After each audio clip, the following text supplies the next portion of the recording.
Bonjour à tous. Dans cette vidéo, je vais vous proposer de vous parler de l'intuition. C'est un sujet qui revient assez fréquemment dans mes accompagnements et pour le coup, c'est un sujet sur lequel je me suis pas mal interrogée. J'ai fait quelques recherches. Euh, donc voilà, donc je voudrais partager un petit peu là où j'en suis par rapport à ce sujet, sachant que je l'ai déjà traité dans la vidéo numéro 29. Je vous en reparlerai juste après.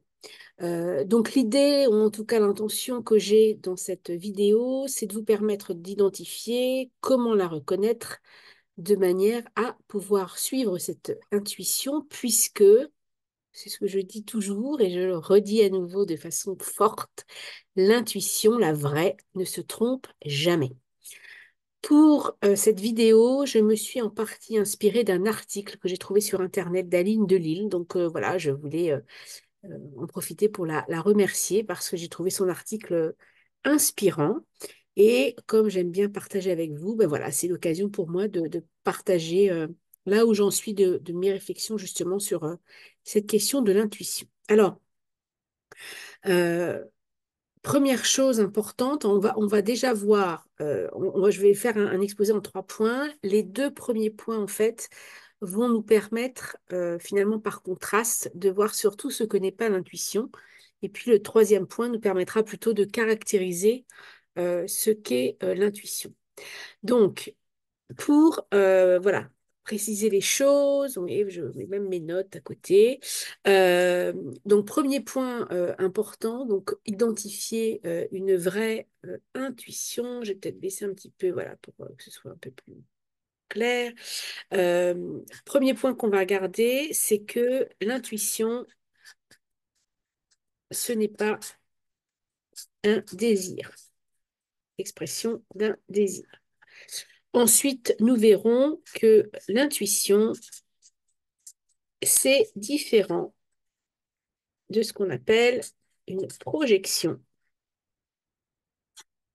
Et nous verrons en troisième lieu, finalement, quelles sont les caractéristiques justement de l'intuition pour nous permettre de la reconnaître. Donc voilà les 3 points que je vous propose que l'on aborde successivement.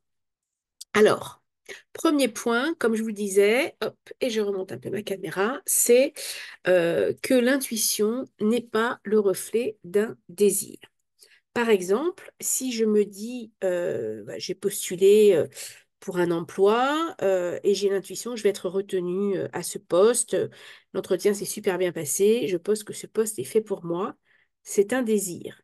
Désir, évidemment, que je vais nourrir dans l'espoir qu'il se réalise. Mais attention, comme on dit, de ne pas prendre ces désirs pour des réalités, au risque, évidemment, d'être déçu.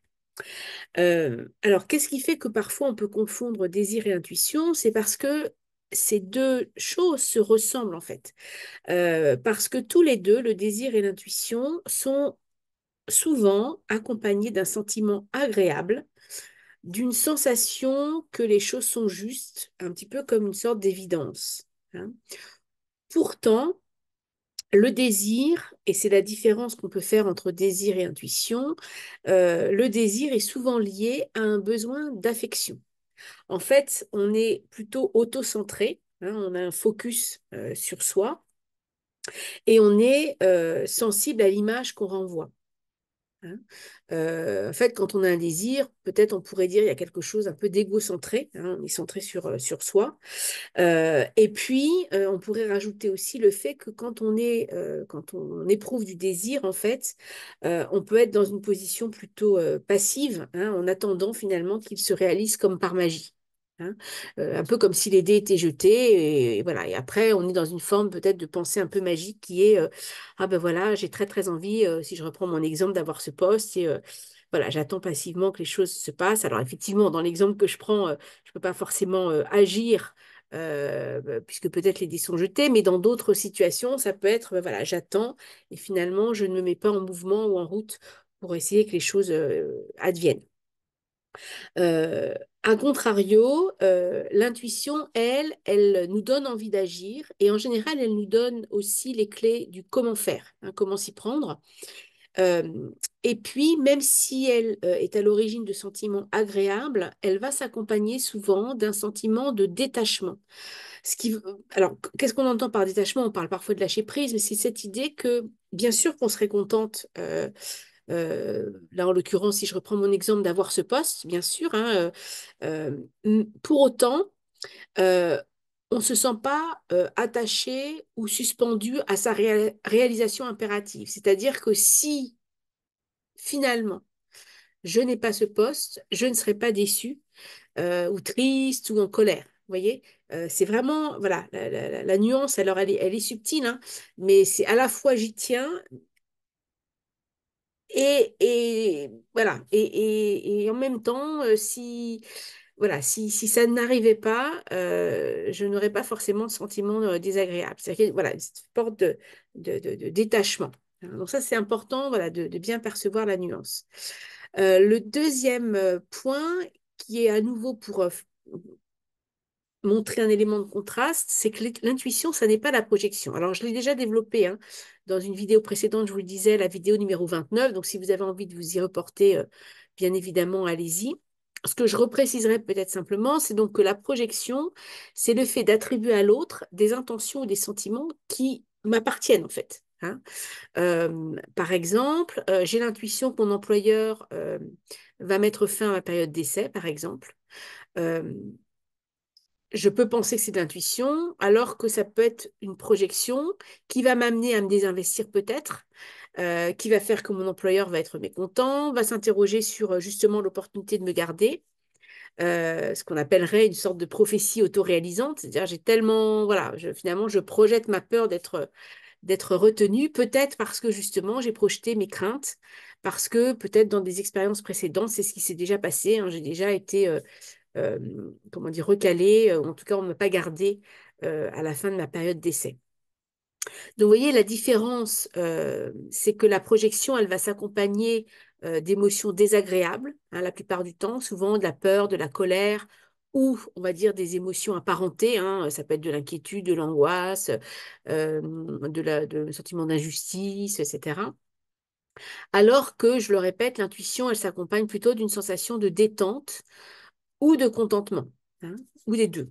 Euh, Par ailleurs, quand on est dans l'intuition, on a vraiment cette intime conviction de la justesse de ce que l'on perçoit et de la véracité aussi hein, de ce que l'on perçoit. Donc ça, c'est important de nuancer là encore, de bien comprendre hein, la différence entre intuition, désir et intuition, projection. Alors, troisième point, là, on va être plutôt dans qu'est-ce qui caractérise au fond l'intuition, hein, comment ça se manifeste. Alors, ça peut se manifester de différentes façons. Ça peut être à travers des rêves, à travers une petite voix, à travers un ressenti physique d'ouverture, de relaxation, un sentiment d'être à sa place, d'être comme connecté à quelque chose de plus grand que soi. Certains disent que l'intuition, elle serait une façon de nous relier au monde par une dimension universelle, non matérielle, non intellectuelle et qui utilise notre corps en fait pour nous faire passer un message. Dans l'intuition, il n'y a pas de peur, il n'y a pas d'émotion, pas de raisonnement. C'est juste une évidence, une forme de certitude que l'on n'arrive pas à expliquer. Et d'ailleurs, si on arrive à expliquer ce que l'on prend pour une intuition, probablement c'est que ça n'est pas une intuition.